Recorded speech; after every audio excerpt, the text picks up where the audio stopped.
Bueno, hola a todos. Mi nombre es Álvaro Payán Franco Moreno, con ID 8137886, de la carrera de Licenciatura en Educación Física de la Universidad Uniminuto de Dios. Este video es para la asignatura del Desarrollo Social Contemporáneo. Voy a hablar de los hitos históricos del modelo de desarrollo dominante. Los hitos históricos hablan de los hechos más importantes de la historia, lo que generó una construcción en el proceso de la historia.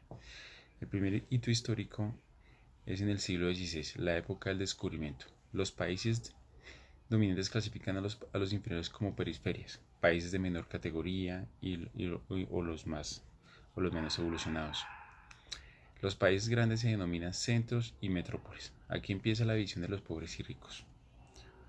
En 1533 el Tratado de Tordesillas, que está firmado por las monarquías de España y Portugal, en el cual se divide el Nuevo Mundo, o sea, territorios conquistados para beneficio de estos países.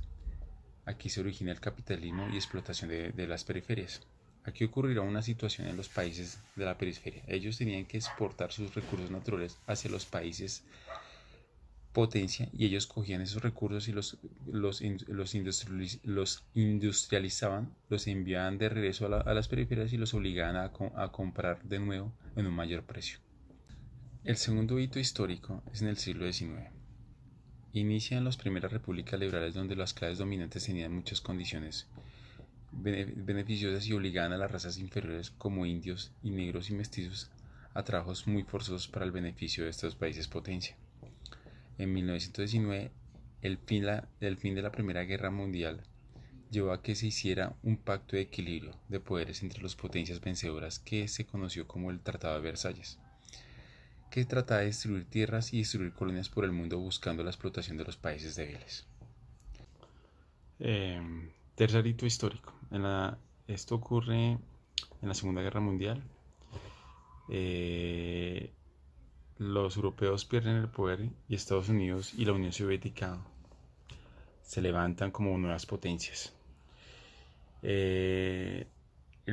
de los presidentes de Estados Unidos en esa época, que era Truman, por medio de un discurso, como de su discurso de presentación, inaugura la primera definición de desarrollo. Entonces toca los términos de desarrollo y subdesarrollo. Entonces, él define el subdesarrollo como la etapa previa al desarrollo y el desarrollo como la meta requerida por esfuerzos.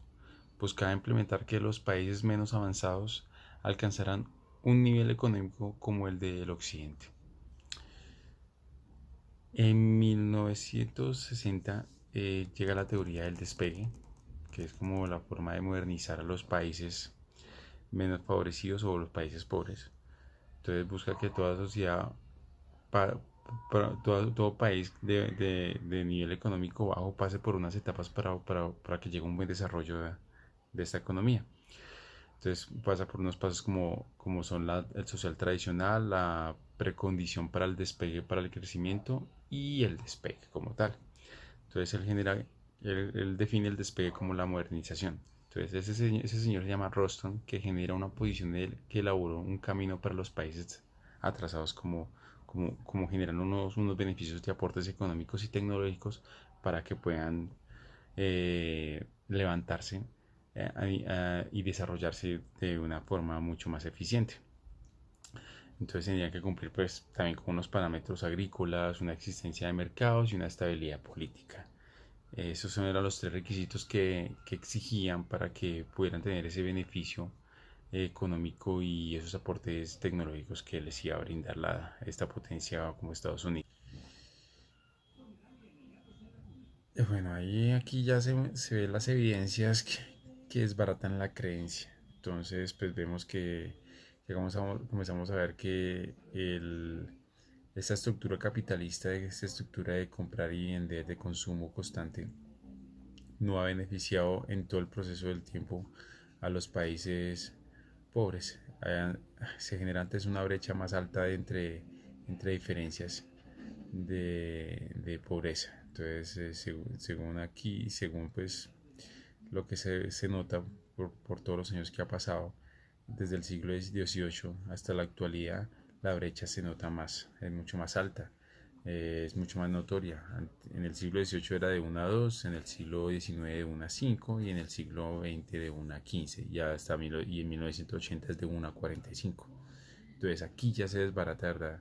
El, el beneficio del capitalismo. Entonces en ningún momento se está beneficiando, sino antes se está empobreciendo cada vez más.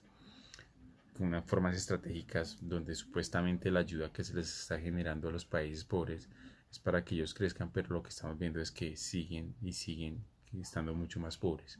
A pesar, a pesar de que supuestamente pues vemos que las personas que se van a los países potencias mandan dinero para acá, pero no se ve igual el beneficio con los recursos que ellos se llevan de los países pobres. Entonces no compensa todavía esa situación. Entonces la brecha sigue siendo más alta. Entonces hay una comparación, por ejemplo, en el Banco Mundial ilustró unos indicadores sobre diferencias entre que hay en los países pobres y ricos a cuestión de comparándolos sobre el tema de la salud. Por ejemplo, los países ricos gastan un promedio al año de $2.700 y en salud. Y los países pobres, como en América Latina, que solo, anual en el año gastan solo $262 y en África $29. Entonces, el beneficio en salud es mucho, se nota que es mucho más alto para los países pobres, mucho más beneficioso, mucho más, hay mucho más, eh, más respaldo económico y más respaldo a nivel de medicamentos y todo lo que genera a nivel de salud.